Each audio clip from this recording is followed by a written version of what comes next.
Iran ಮಾತಾಡ್ತಾ ಇದೆ, ಅಲ್ಲಿ ಏನೆಲ್ಲ ಬೆಳವಣಿಗೆಗಳಾಗ್ತಾ ಇದೆ ಈ ಬಗ್ಗೆ ಹೆಚ್ಚಿನ ಡೀಟೇಲ್ಸ್ ಅನ್ನ ಕೊಡ್ತಾರೆ ನಮ್ಮ ಪ್ರತಿನಿಧಿ ಶಶಿಶೇಖರ್. ನ್ಯೂಸ್ ಡೆಸ್ಕ್ ಇಂದ ನೇರ ಸಂಪರ್ಕದಲ್ಲಿ ಜಾಯ್ನ್ ಆಗಿದ್ದಾರೆ. ಶಶಿಶೇಖರ್, ಈಗ ದಾಳಿ ಪ್ರತಿ ದಾಳಿ ಎರಡೂ ನಡೀತಾ ಇದೆ. ಇರಾನ್ ಮೇಲಿನ ಈ ದಾಳಿಯ ನಂತರ ಸಹಜವಾಗಿ ಬರೋ ಪ್ರಶ್ನೆ ವಾಟ್ ನೆಕ್ಸ್ಟ್ ಅಂತ. ಯಾಕಂದ್ರೆ ಅಲ್ಲಿನ ಸರ್ವಾಧಿಕಾರಿಯ ಹತ್ಯೆಯೇ ಆಗೋಗಿದೆ. ಹಾಗಾಗಿ ಮುಂದೇನು? ಒಂದ್ ಕಡೆ ಉತ್ತರಾಧಿಕಾರಿ ಆಯ್ಕೆಯ ಬಗ್ಗೆ ಚರ್ಚೆ, ಖಮೇನಿ ಮಗನನ್ನೇ ಉತ್ತರಾಧಿಕಾರಿ ಪಟ್ಟಕ್ಕೇರಿಸಬೇಕು, ಅದರ ಬಗ್ಗೆ ಪರ ವಿರೋಧದ ಚರ್ಚೆ ಆಗ್ತಾ ಇದೆ. ಇನ್ನು ಅಲ್ಲಿನ ಸರ್ಕಾರವನ್ನ ಬದಲಿಸಿ ಮಾತು ಕೇಳುವಂತಹ ಸರ್ಕಾರ ತರೋದು ಸಾಧ್ಯವಾಗತ್ತಾ? ಹಾಗಾದ್ರೆ ಶ್ವೇತಾ, ಇರಾನ್ನಲ್ಲಿ ತಮ್ಮ ಮಾತು ಕೇಳುವ ಸರ್ಕಾರ ಬರಬೇಕು ಅಂತ ಅಮೆರಿಕ ಮತ್ತು ಇಸ್ರೇಲ್ ಕಳೆದ 46 ವರ್ಷಗಳಿಂದಲೂ ಕೂಡ 46 ವರ್ಷಗಳಿಂದ ಪ್ರಯತ್ನವನ್ನು ಮಾಡ್ತಾನೇ ಇದೆ. ಯಾಕಂದರೆ 1979ಕ್ಕೂ ಮೊದಲು ಇರಾನ್ನಲ್ಲಿ ಅಮೆರಿಕ ಮತ್ತು ಇಸ್ರೇಲ್ಗೆ ಬೇಕಾದಂತಹ ಸರ್ಕಾರ ಇರಾನ್ನಲ್ಲಿತ್ತು. ಪೆಹ್ಲಾವಿ ರಾಜಮನೆತನದ ಸರ್ಕಾರ ಇತ್ತು. ಅದಾದ ನಂತರ ಇಸ್ಲಾಮಿಕ್ ರೆವಲ್ಯೂಷನ್ ಆಯಿತು. ಆನಂತರ ಬಂದದ್ದು ಈ ಶಿಯಾ ಮುಲ್ಲಾಗಳ ಆಡಳಿತ. ಶಿಯಾ ಧಾರ್ಮಿಕ ಗುರುಗಳೇ ಕಟ್ಟಿದಂತಹ ಒಂದು ಸರ್ಕಾರ. ಆ ಮೂಲಕ ಕಳೆದ 46 ವರ್ಷಗಳ ಕಾಲ ಇರಾನ್ನಲ್ಲಿ ಅಲಿ ಖಮೇನಿಯ ಆಡಳಿತ 36 ವರ್ಷ ಇತ್ತು. ಅದಕ್ಕೂ ಮೊದಲು ಅಯತುಲ್ಲಾ ಖೊಮೇನಿ ಎನ್ನುವಂತಹ ಮತ್ತೊಬ್ಬ ಸರ್ವಾಧಿಕಾರಿ ಇದ್ದ. ಅಂದರೆ ಇಸ್ಲಾಮಿಕ್ ಧರ್ಮಗುರುಗಳೇ ಆಳ್ತಿದ್ದಂತಹ ಒಂದು ಸರ್ಕಾರ ಕಳೆದ 46 ವರ್ಷಗಳಿಂದ ಇರಾನ್ನಲ್ಲಿತ್ತು. ಇರಾನ್ನ ಈ ಸರ್ಕಾರದ ಒಂದು ಉದ್ದೇಶ ಏನಿತ್ತು ಅಂದರೆ, ಅರಬ್ ಜಗತ್ತಿನಲ್ಲಿ ಯಹೂದಿಗಳ ರಾಷ್ಟ್ರ ಇಸ್ರೇಲ್ ಇರಬಾರದು, ಇಸ್ರೇಲ್ನ ಅಸ್ತಿತ್ವವನ್ನೇ ಬುಡಮೇಲು ಮಾಡಬೇಕು ಅನ್ನುವಂತಹ ಸಿದ್ಧಾಂತ ಹೊಂದಿದ್ದಂತಹ ಸರ್ಕಾರ ಅಲಿ ಖಮೇನಿಯ ಸರ್ಕಾರ ಆಗಿತ್ತು.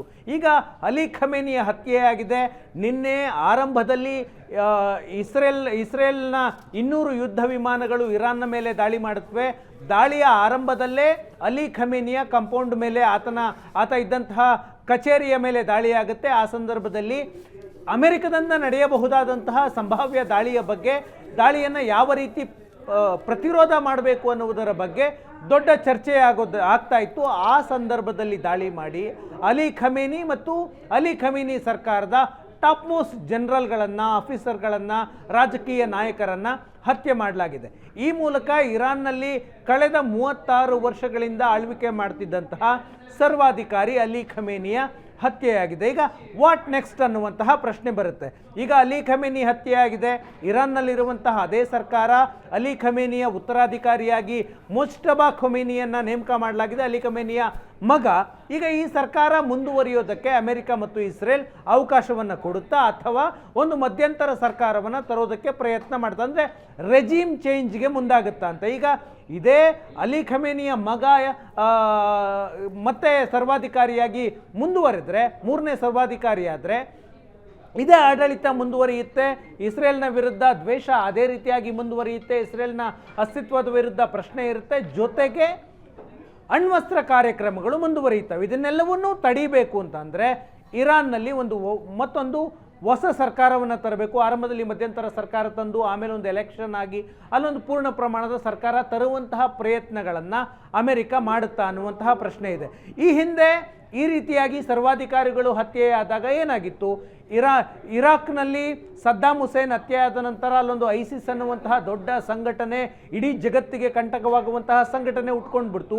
ಇವತ್ತಿಗೂ ಇರಾಕ್ನಲ್ಲಿ 100 ಮಿಲಿಟರಿ ಗುಂಪುಗಳಿದ್ದಾವೆ, ಉಗ್ರರ ಗುಂಪುಗಳಿದ್ದಾವೆ. ಆ ಕಾರಣಕ್ಕಾಗಿ ಇರಾಕ್ನಲ್ಲಿ ಈವರೆಗೂ ಕೂಡ ಶಾಂತಿ ನೆಲೆಸಿಲ್ಲ.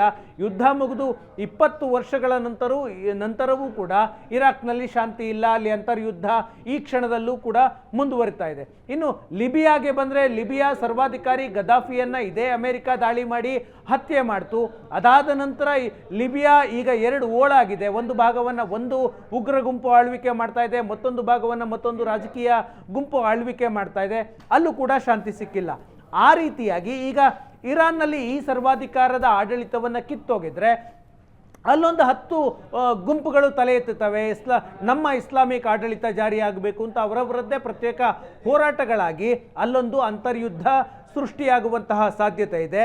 ಒಂದು ವೇಳೆ ಇರಾನ್ನಲ್ಲಿ ಈಗಿರುವಂತಹ ಸರ್ಕಾರವನ್ನು ಕಿತ್ತೊಗೆದ್ರೆ ಇರಾನ್ನಲ್ಲಿ ಅಂತರ್ಯುದ್ಧ ಆಗುವಂತಹ ಸಾಧ್ಯತೆ ಇದೆ. ಅದು ಇಡೀ ಮಧ್ಯಪ್ರಾಚ್ಯಕ್ಕೆ ವ್ಯಾಪಿಸಬಹುದು. ಯಾಕಂದರೆ ಇರಾಕ್ನಲ್ಲಿ ಬಲವಾದಂತಹ ಸರ್ಕಾರ ಇಲ್ಲ, ಪಕ್ಕದ ಸಿರಿಯಾದಲ್ಲೂ ಕೂಡ ಬಲವಾದಂತಹ ಸರ್ಕಾರ ಇಲ್ಲ. ಆ ಕಾರಣದಿಂದಾಗಿ ಇಡೀ ಮಧ್ಯಪ್ರಾಚ್ಯದಲ್ಲಿ ಒಂದು ಅನಿಶ್ಚಿತತೆ ಮುಂದುವರಿಯುವಂತಹ ಸಾಧ್ಯತೆ ಇದೆ. ಕಿತ್ತೊಗೆದು ಇನ್ಯಾರನ್ನೋ ಒಬ್ಬ ಅಧ್ಯಕ್ಷರನ್ನಾಗಿ ಮಾಡಬಹುದು, ಇಲ್ಲಿಗೆ ಮಧ್ಯಪ್ರಾಚ್ಯದ ಸಂಘರ್ಷ ಮುಗೀತು ಅನ್ನುವ ಸಾಧ್ಯತೆಗಳು ಇಲ್ಲ.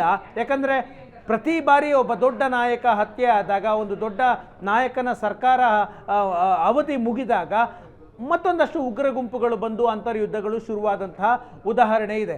ಯಾಕೆ ಇರಾನ್ ಇವತ್ತಿನ ಈ ಸ್ಥಿತಿಗೆ ಬಂತು? ಅಮೆರಿಕ ಮತ್ತು ಇಸ್ರೇಲ್ ಇರಾನ್ನಲ್ಲಿರುವಂತಹ ಸರ್ಕಾರವನ್ನು ಕಿತ್ತೊಗೆಯುವ ಹಂತಕ್ಕೆ ಬಂತು ಅನ್ನುವಂತಹ ಪ್ರಶ್ನೆಗೆ ಬಂದರೆ, 1979 ವರೆಗೆ ಇರಾನ್ನಲ್ಲಿ ಪೆಹ್ಲವಿ ರಾಜಮನೆತನದ ಆಡಳಿತ ಇತ್ತು. ಕಟ್ಟರ್ ಇಸ್ಲಾಮಿಕ್ ಸಿದ್ಧಾಂತ ಜಾರಿಯಲ್ಲಿರಲಿಲ್ಲ. ಎಲ್ಲ ಯುರೋಪಿಯನ್ ದೇಶಗಳು, ಅಮೆರಿಕನ್ ದೇಶಗಳಲ್ಲಿ ಹೇಗೆ ಜನಜೀವನ ನಡೆಯುತ್ತೋ, ಹೇಗೆ ಉಡುಗೆ ತೊಡುಗೆಗಳಿದ್ವು, ಅದೇ ರೀತಿಯಾಗಿ ಇರಾನ್ನ ಜನ ಬದುಕ್ತಾ ಇದ್ರು.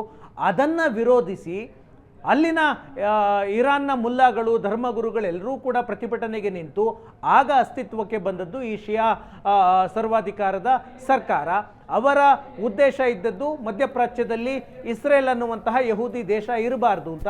ಆ ಕಾರಣಕ್ಕೆ ಅವರೊಂದು ಆಕ್ಸಿಸ್ ಆಫ್ ರೆಸಿಸ್ಟೆನ್ಸ್ ಮಾಡಿಕೊಂಡ್ರು. ಅಂದರೆ ಇಸ್ರೇಲನ್ನು ಪ್ರತಿರೋಧಿಸೋದಕ್ಕೆ ಬೇರೆ ಬೇರೆ ದೇಶಗಳಲ್ಲಿ ಉಗ್ರ ಗುಂಪುಗಳನ್ನು ಕಟ್ಟಲಾಯಿತು. ಅದಕ್ಕೆ ಬೆಂಬಲ ಇರಾನ್ನ ಸರ್ವಾಧಿಕಾರಿಯದ್ದಾಗಿತ್ತು. ಉದಾಹರಣೆಗೆ ಲೆಬನಾನ್ಗೆ ಹೋದರೆ ಹೆಜ್ಬುಲ್ಲಾ ಅನ್ನುವಂತಹ ಉಗ್ರ ಸಂಘಟನೆಯನ್ನು ಪೋಷಣೆ ಮಾಡಿ ಬೆಳೆಸಿ ಅವರಿಗೆ ಶಸ್ತ್ರಾಸ್ತ್ರಗಳನ್ನು ಪೂರೈಕೆ ಮಾಡಿದ್ದು ಇದೇ ಇರಾನ್ನ ಸರ್ಕಾರ. ಇನ್ನು ಪ್ಯಾಲೆಸ್ತೈನ್ ವಿಷಯಕ್ಕೆ ಬಂದರೆ ಗಾಜಾದಲ್ಲಿದ್ದಂತಹ ಹಮಾಸ್ ಉಗ್ರ ಸಂಘಟನೆಗೆ ಶಸ್ತ್ರಾಸ್ತ್ರ ಪೂರೈಕೆ ಮಾಡಿದ್ದು ಇದೇ ಅಲಿ ಖಮೇನಿಯ ಸರ್ಕಾರ. ಇನ್ನು ಯೆಮೆನ್ನ ವಿಷಯಕ್ಕೆ ಬಂದರೆ ಅಲ್ಲಿ ಹೌತಿ ಉಗ್ರರಿದ್ದಾರೆ, ಅವರಿಗೆ ಸಪೋರ್ಟ್ ಮಾಡಿದ್ದು ಕೂಡ ಇದೇ ಅಲಿ ಖಮೇನಿಯ ಸರ್ಕಾರ. ಇನ್ನು ಇರಾಕ್ ಮತ್ತು ಸಿರಿಯಾದಲ್ಲಿ ಒಂದಷ್ಟು ಉಗ್ರ ಗುಂಪುಗಳಿದ್ದಾವೆ, ಅವರಿಗೂ ಕೂಡ ಆಕ್ಸಿಸ್ ಆಫ್ ರೆಸಿಸ್ಟೆನ್ಸ್ನ ಹೆಸರಿನಲ್ಲಿ ಶಸ್ತ್ರಾಸ್ತ್ರಗಳನ್ನು ಪೂರೈಕೆ ಮಾಡಿದ್ದು ಅಲಿ ಖಮೇನಿಯ ಸರ್ಕಾರ. ಶ್ವೇತಾ, ಯಾವುದೇ ದೇಶವನ್ನು ತೆಗೆದುಕೊಂಡ್ರೆ ಅಲ್ಲಿ ಒಂದು ಆರ್ಮಿ ಇರುತ್ತೆ. ಆದರೆ ಇರಾನ್ನ ವಿಶೇಷ ಅಂದರೆ ಅಲ್ಲಿ 2 ಸೇನೆ ಇದೆ. ಒಂದು ದೇಶವನ್ನು ಕಾಪಾಡೋದಕ್ಕೆ ಒಂದು ಸೇನೆ, ಅದು ಇರಾನ್ನ ಸೈನ್ಯ. ಮತ್ತೊಂದು IRGC, Iranian revolutionary guard corps ಅಂತ, IRGC. ಅದು ಇರಾನ್ನ ಸರ್ಕಾರವನ್ನು ರಕ್ಷಣೆ ಮಾಡೋದಕ್ಕಿರುವಂತಹ ಸೇನೆ. 2 ಸೇನೆಗಳಿದ್ದಾವೆ. ಒಂದು ಸರ್ಕಾರವನ್ನು ರಕ್ಷಣೆ ಮಾಡೋದು ಅಂದರೆ ಆಡಳಿತವನ್ನು ರಕ್ಷಣೆ ಮಾಡಬೇಕು, ಮತ್ತೊಂದು ದೇಶವನ್ನು ರಕ್ಷಣೆ ಮಾಡಬೇಕು. IRGC ಅನ್ನುವಂತಹ ಒಂದು ಮಿಲಿಟರಿ ಗುಂಪನ್ನು ಮಾಡಿಕೊಂಡು ಸರ್ವಾಧಿಕಾರದ ಸರ್ಕಾರ ನಿರಂತರವಾಗಿ ಜಾರಿಯಲ್ಲಿರಬೇಕು ಅಂತ IRGCಯಲ್ಲಿ ಬೇರೆ ಬೇರೆ ಗುಂಪುಗಳನ್ನು ಮಾಡಿಕೊಂಡು ಆ ಮೂಲಕವಾಗಿ ಇಡೀ ಜಗತ್ತಿನಾದ್ಯಂತ ಇರಾನ್ ವಿರುದ್ಧ ಯಾವುದೇ ಒಂದು ಶಕ್ತಿಗಳು ಹೋರಾಟಕ್ಕಿಳಿದ್ರೆ ಅವುಗಳ ವಿರುದ್ಧ ಪ್ರತಿರೋಧ ಒಡ್ಡೋದು, ಉಗ್ರ ಗುಂಪುಗಳನ್ನು ಮಾಡ್ಕೊಂಡು ಬಾಂಬ್ ದಾಳಿಯನ್ನು ಮಾಡೋದು, ಆ ರೀತಿಯಾದಂತಹ ಪ್ರಯತ್ನಗಳನ್ನು IRGC ಮೂಲಕ ಮಾಡಲಾಗ್ತಾ ಇತ್ತು. IRGCಯನ್ನು ಉಗ್ರ ಸಂಘಟನೆ ಅಂತ ಅಮೆರಿಕ ಮತ್ತು ಯುರೋಪಿಯನ್ ದೇಶಗಳು ಈಗಾಗಲೇ ಘೋಷಣೆ ಮಾಡಿದ್ದಾವೆ. ಆ ಕಾರಣಕ್ಕಾಗಿ ಮಧ್ಯಪ್ರಾಚ್ಯದಲ್ಲಿ ಈಗ ಸರ್ವಾಧಿಕಾರಿಯ ಹತ್ಯೆಯಾಗಿದೆ. ಒಂದು ವೇಳೆ ಇದೇ ಸರ್ಕಾರವನ್ನು ಮುಂದುವರಿಯೋದಕ್ಕೆ ಅಮೆರಿಕ ಮತ್ತು ಇಸ್ರೇಲ್ ಅವಕಾಶ ಮಾಡಿಕೊಟ್ರೆ ಈಗ ಹತ್ಯೆಯಿಂದ ಏನನ್ನು ಗಳಿಸಿಕೊಂಡಂತಾಗಲ್ಲ ಅಮೆರಿಕ ಮತ್ತು ಇಸ್ರೇಲ್ಗೆ. ಯಾಕಂದರೆ ಇದೇ ವ್ಯವಸ್ಥೆ ಮುಂದುವರೆದುಕೊಂಡು ಹೋಗುತ್ತೆ. ಒಂದು ವೇಳೆ ಆಡಳಿತ ಬದಲಾವಣೆ ಮಾಡಿ ತಮ್ಮ ಮಾತು ಕೇಳುವಂತಹ ಸರ್ಕಾರವನ್ನು ಇರಾನ್ನಲ್ಲಿ ತರೋದಕ್ಕೆ ಯಶಸ್ವಿಯಾದರೆ ಒಂದು ಶಾಂತಿ ನೆಲೆಸೋದರ ಪ್ರಯತ್ನವನ್ನು ಮಾಡಬಹುದು. ಯಾಕಂದರೆ ಇಡೀ ಮಧ್ಯಪ್ರಾಚ್ಯದಲ್ಲಿ ಇಸ್ರೇಲ್ನ ಅಸ್ತಿತ್ವವನ್ನು ಬಲವಾಗಿ ವಿರೋಧಿಸ್ತಿದ್ದಂತಹ ಒಂದೇ ಒಂದು ದೇಶ ಅಂದರೆ ಅದು ಇರಾನ್ ಮಾತ್ರ.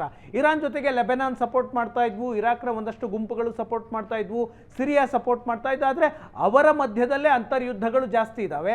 ಆ ಕಾರಣಕ್ಕಾಗಿ ಇಸ್ರೇಲ್ನ ಅಸ್ತಿತ್ವವನ್ನು ಗಟ್ಟಿಯಾಗಿ ವಿರೋಧಿಸುತ್ತಿದ್ದಂತಹ ಒಂದೇ ರಾಷ್ಟ್ರ ಇರಾನ್. ಉಳಿದ ದೇಶಗಳೆಲ್ಲವೂ ಈಗ Saudi Arabia, Qatar, Bahrain, Kuwait ಈ ಎಲ್ಲ ದೇಶಗಳು, UAE ಎಲ್ಲ ದೇಶಗಳು ಕೂಡ ಇಸ್ರೇಲ್ನ ಅಸ್ತಿತ್ವವನ್ನು ಒಪ್ಕೊಂಡ್ಬಿಟ್ಟಿದ್ದಾವೆ. ಬಿಕಾಸ್ ಆಫ್ ಅಮೆರಿಕದ ಜೊತೆಗೆ ಅವರ ಸಂಬಂಧ ಚೆನ್ನಾಗಿದೆ.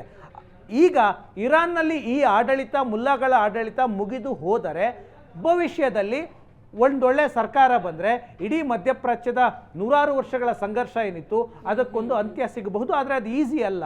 ಅಲ್ಲೊಂದಷ್ಟು ಉಗ್ರ ಸಂಘಟನೆಗಳು ಹುಟ್ಟುಕೊಳ್ಬಹುದು. ಯಾಕಂದರೆ ಸದ್ದಾಂ ಹುಸೇನ್ ಹತ್ಯೆ ಆದಾಗ ಹುಟ್ಟುಕೊಂಡಿದ್ದು ISIS ಉಗ್ರ ಸಂಘಟನೆ. ಈಗ ಅಲಿ ಖಮೇನಿ ಹತ್ಯೆ ಆದ ನಂತರ ಅದಕ್ಕಿಂತಲೂ ಭೀಕರವಾದ ಸಂಘಟನೆ ಹುಟ್ಟುಕೊಳ್ಳುವಂತಹ ಸಾಧ್ಯತೆಗಳಿದ್ದಾವೆ. ಥ್ಯಾಂಕ್ ಯು ಶಶಿಶೇಖರ್, ನಿಮ್ಮೆಲ್ಲ ಡೀಟೇಲ್ಸ್ಗೆ.